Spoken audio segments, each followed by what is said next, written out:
Boa noite, meus queridos. Tudo bem com vocês?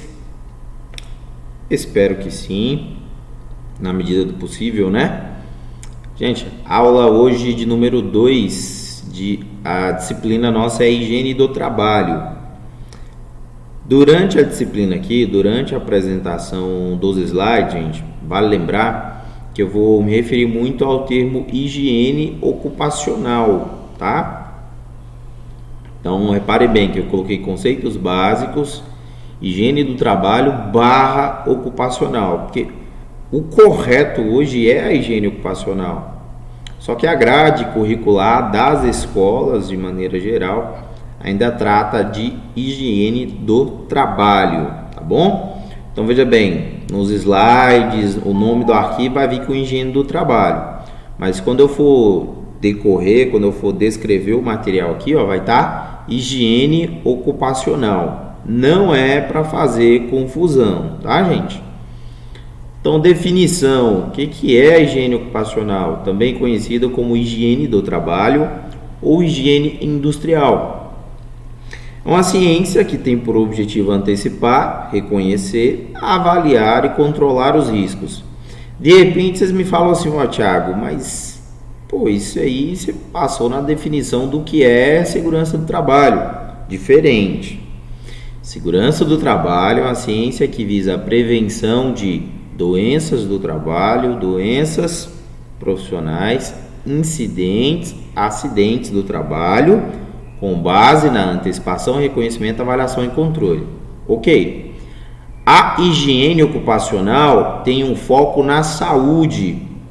Então, a higiene, ela antecipa, reconhece, avalia e controla com foco na saúde do trabalhador. O foco da higiene não é prevenir acidentes. Tá claro, gente? Ou seja, a higiene ocupacional é como se fosse, imaginamos que é uma das ramificações mais importantes da segurança. Se a gente fosse analisar como se a segurança fosse uma árvore, né? A higiene ocupacional, ela seria o galho mais robusto, né? Presente nessa árvore, tá? Então, é um dos ramos da segurança do trabalho muito, mas muito importante. Então, a primeira fase da higiene ocupacional aqui é a antecipação. Vocês já viram esse conceito comigo, ó. Então, quando realizado uma avaliação na fase de projeto, antes de construir uma instalação, eu vou avaliar o projeto e vou tentar levantar os riscos.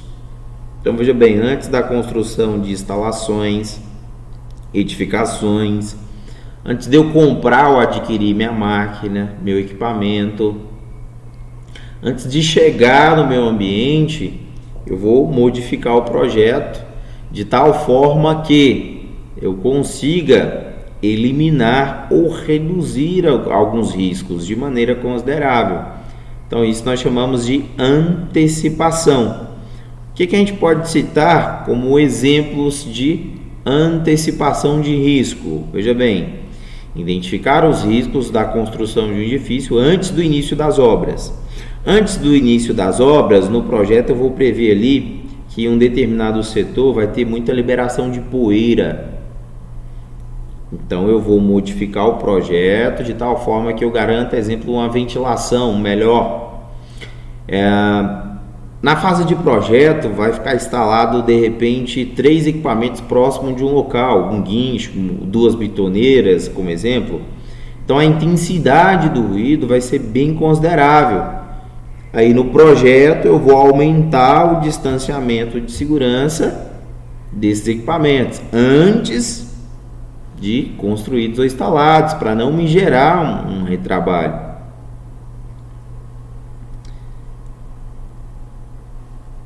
Analisando outro exemplo, analisar a ficha de um novo produto antes de comprar ou adquirido. De repente eu tenho um depósito, eu vou precisar armazenar um material, um produto inflamável. E de repente esse produto ele é altamente inflamável. Vocês vão aprender durante o curso, tem uma disciplina que é prevenção e combate a sinistro.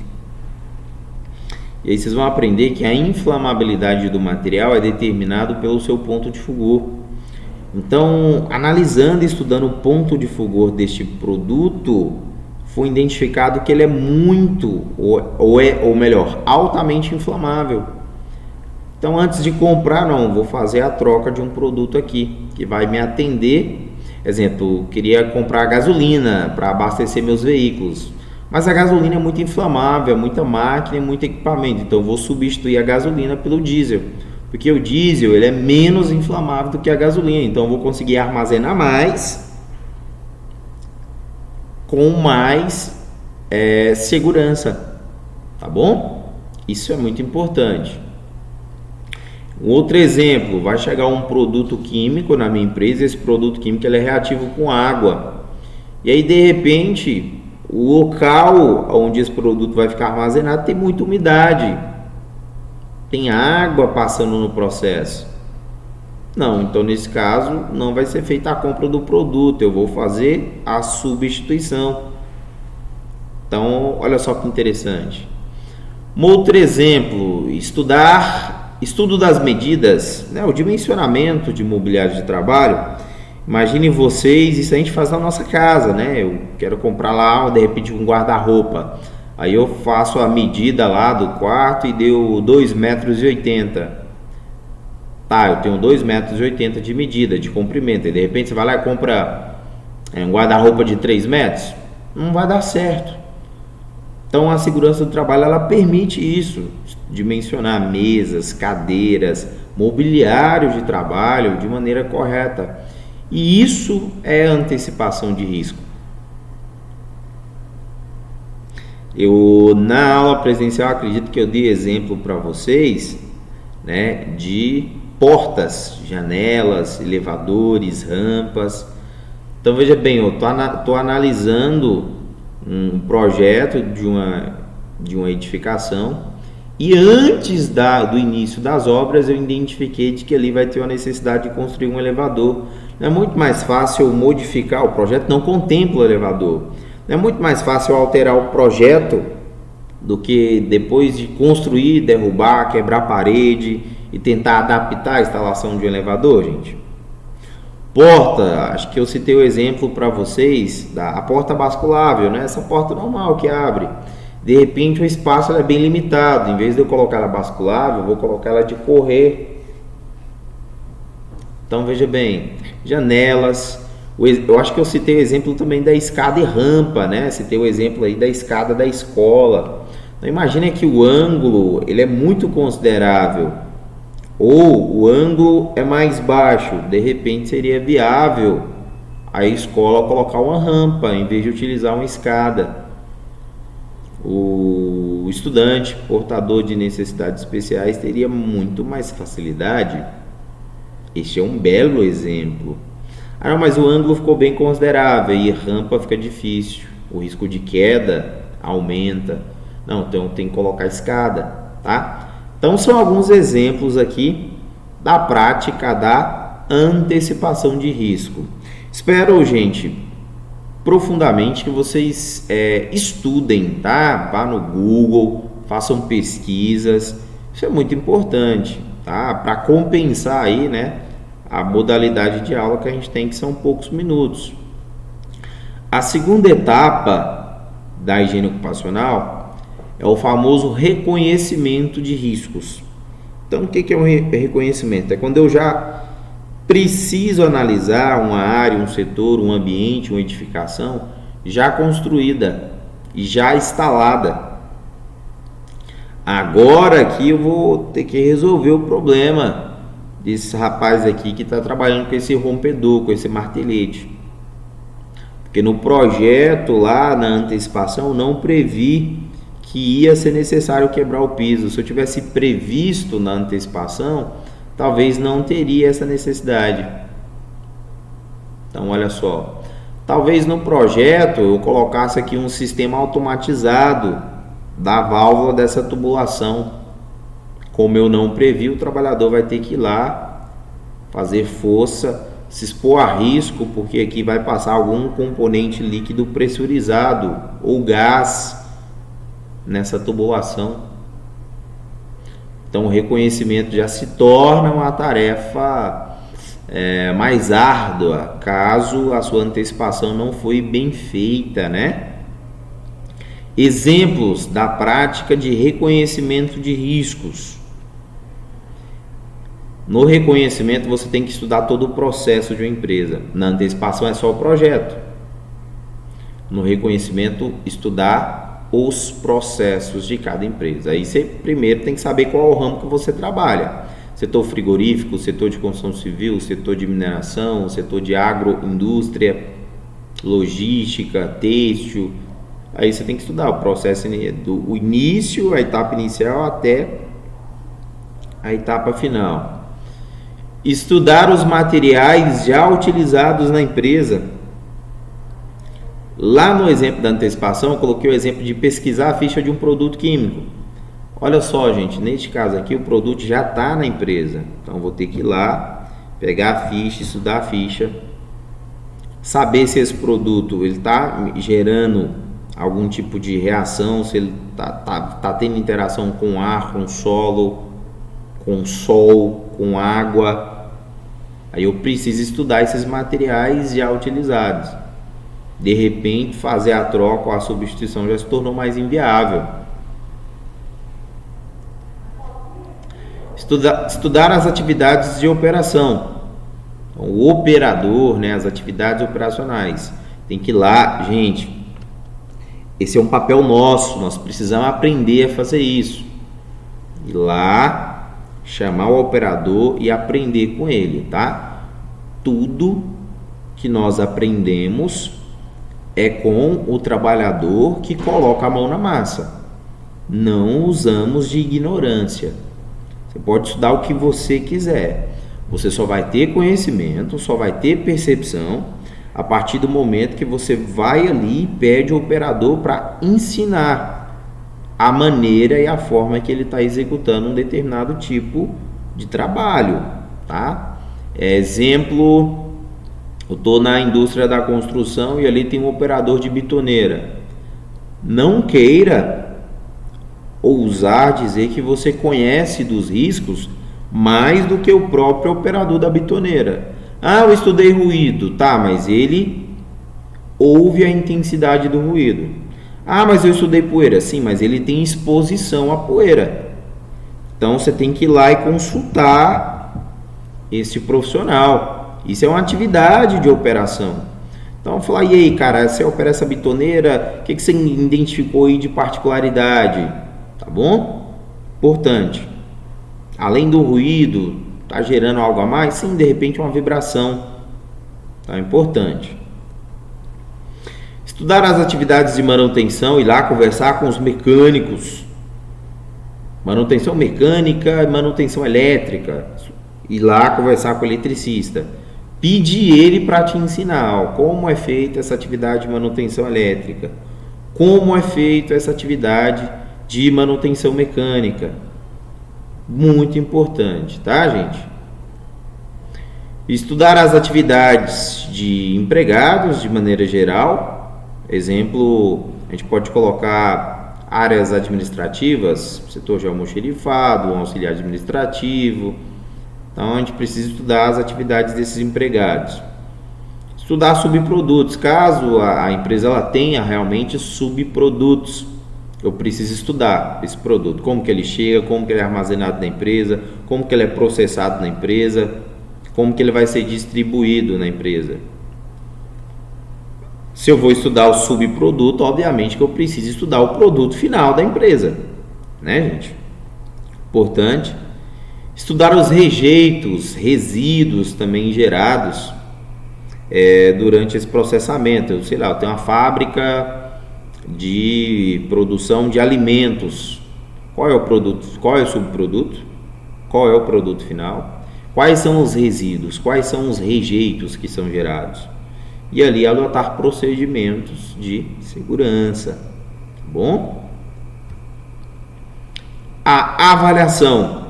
Avaliar um agente ambiental. Lembra o que é um agente ambiental? Agente físico, químico e biológico. Com base em sua intensidade, exemplo, vibração, é intensidade. Radiação é intensidade. Ruído é intensidade. Concentração, poeira, eu vou medir em concentração. Gases, vapores, eu vou medir pela concentração. Ou natureza de exposição. Eu tenho a poeira, o gás e o vapor. Qual é a natureza da exposição? É tóxico, é inflamável, é asfixiante? A gente estudou isso aqui também, né? E comparar os seus limites de tolerância conforme estipulado por lei. Nossa disciplina vai muito para esse lado aqui. Nós vamos estudar a NR15 toda, tá, gente? Essa avaliação ela pode ser feita de forma quantitativa e de forma qualitativa. Quantitativa é quando eu vou quantificar, medir, calcular. Eu vou utilizar instrumentações. E no caso aqui ela pode ser qualitativa, ela pode ser visual. Lembrando que o foco da nossa disciplina é saber fazer avaliações quantitativas. Exemplos: avaliação de ruído contínuo / intermitente. A gente vai estudar o anexo do ruído aqui. Essa avaliação pode ser qualitativa, ou seja, eu vou ouvir, vou sentir, ou pode ser quantitativa, vou medir através de equipamentos eletrônicos, decibelímetros, dosímetros. Avaliação de ruído de impacto. O ruído de impacto tem uma particularidade um pouco diferente do ruído contínuo intermitente. A gente vai estudar o ruído de impacto também. Avaliar calor pode ser de forma qualitativa ou quantitativa. Medir com um termômetro chamado IBUTG, também o objetivo de estudo da disciplina. Avaliação de radiação ionizante. Também, gente, tudo isso aqui vocês já têm a obrigação de saber. Nós tivemos uma aula presencial. Então, estudar as particularidades de agentes físicos, químicos e biológicos. Então, saber a diferença, exemplo, de radiação ionizante para radiação não ionizante é importantíssimo. Radiação ionizante são elementos radioativos, Césio-137, Césio-139, radiação alfa, beta, gama. Só lembrar lá do desenho do Hooke, né? Radiação não ionizante é a radiação que vem de uma luminária, a radiação que vem do Sol, né? Avaliação de vibração, avaliação de frio, avaliação de umidade. Todos aqui agentes físicos, né? São exemplos de avaliação que a gente consegue fazer. Avaliar a concentração de gases e vapores, avaliar a concentração de poeira mineral, avaliar também a presença de agentes biológicos. A gente está vivendo uma época de pandemia, então saber fazer avaliações, determinar medidas de controle, importantíssimo. A nossa cultura com relação a agente biológico com certeza vai mudar após esse período de pandemia. Geralmente é uma situação que a gente nem dá bola, viu, gente? Então você veja bem o potencial do agente biológico que a gente tem. Lá em biossegurança tem uma classificação desses agentes biológicos. Vocês vão lembrar: agente biológico classe de risco 1, classe de risco 2, classe de risco 3, classe de risco 4. O Covid-19 é um vírus, então ele é da classe de agente biológico e tem um potencial de propagação impressionante, né? Nós temos aqui a quarta fase da higiene ocupacional, que nós chamamos de controle. É adotar métodos, meios, medidas e ações para eliminar os riscos. Não é possível reduzir os riscos. Não é possível neutralizar os riscos. Não é possível controlar os riscos ambientais. Essas medidas podem ser medidas de controle de caráter coletivo, que é a aplicação de EPCs, equipamentos de proteção coletiva. Pode ser adotada através de medidas de caráter administrativo, é tudo o que mexe, altera, modifica o meu processo de trabalho. Então, eu posso aumentar, reduzir jornada de trabalho, fazer rotatividade de função, manter distanciamentos de segurança, tá? Então, tudo isso é medidas de caráter administrativo, um treinamento, uma orientação, as ferramentas da disciplina de técnicas educacionais de prevenção, fazer um checklist, fazer um DDS com o colaborador tem que preencher uma permissão de trabalho para as atividades críticas, isso é muito importante. E aqui medidas de caráter individual, que é a aplicação do EPI para o trabalhador. Então aqui é quando eu trato o indivíduo, aí sempre seguindo essa hierarquia, a prioridade, medidas de caráter coletivo. Em algumas situações pode até inverter aqui o administrativo com o coletivo, mas enfim, geralmente é essa ordem. Depois medidas administrativas, quando inviável, aí eu vou tratar o indivíduo. Então é fonte, trajeto, indivíduo. Sempre lembrar desse raciocínio aqui. Exemplos de medidas de controle: sistema de ventilação, um ambiente que tem calor, que tem de repente poeira, liberação de gases, vapores. Um sistema de ventilação é muito importante. Sistemas de extintores de incêndio, para combater princípios de incêndio, também são exemplos de medida de controle. Sistemas de hidrante, também para combater o incêndio, também são exemplos de medidas de controle. Sistema de guarda-corpo, o risco de queda. Sistemas de iluminação em áreas onde a minha visibilidade ela é prejudicada, ela é precária, Sistemas de ar-condicionado, controle de temperatura ambiente, isso é ergonomia, existe ergonomia de conforto, Sistemas de sinalização de segurança. Então, tudo isso são medidas de controle. Estabelecer um sistema de comunicação, seja via rádio, via sinais, sistema sonoro. Então, são particularidades que ocorrem muito em muitas atividades. Atividades que eu estou na obra, passa muita máquina, muito equipamento, eu vou mandar fazer um processo de umidificação de vias. Enclausuramento de máquinas e equipamentos. Enclausuramento, gente, é um envolvimento, é quando eu envolvo uma máquina e um equipamento, tá? São termos que a gente trata durante o curso, eu espero que a gente possa ter uma oportunidade de estudar bastante isso aqui. Interruptores de máquinas e equipamentos.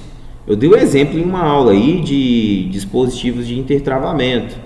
O que é isso? Exemplo, quando eu coloco um excesso de carga numa empilhadeira, tem um interruptor que vai ser acionado e corta, desliga a máquina de maneira automática. Dei o exemplo da máquina de lavar roupa. Quando você abre a tampa ali da máquina de lavar roupa, aquela roldana, a centrífuga dela para de funcionar. Isso é para garantir uma segurança. Então, interruptores que indicam um sistema sonoro, que indicam alarmes. Então, são exemplos aqui de medidas de controle. Barreiras de sinalização, são EPCs, para fazer delimitação de área, na verdade. Placas de sinalização de advertência, não exceda a velocidade, utilize EPI, utilize cinto de segurança, não fume nesse local, perigo, materiais inflamáveis. Então, tudo isso são exemplos de medidas de controle. Resumindo, qual é a diferença da segurança do trabalho para a higiene ocupacional? Então, na segurança do trabalho, vai ser feita a antecipação, o reconhecimento, a avaliação e o controle dos riscos. Assim como na higiene ocupacional, vai ter antecipação, reconhecimento, avaliação e controle dos riscos. Porém, a diferença está aqui na avaliação. A segurança, de maneira geral, ela vai trabalhar com avaliações qualitativas.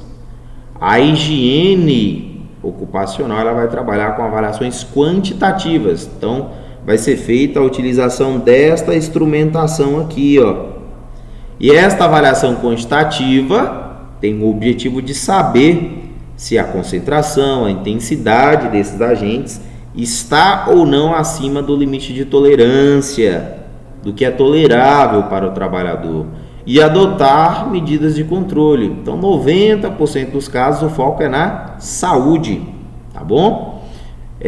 Na inviabilidade de estabelecer medidas de controle, a higiene ocupacional ela vai ter o objetivo de determinar se o trabalhador ele tem direito a receber adicional de insalubridade ou não tem direito de receber adicional de insalubridade.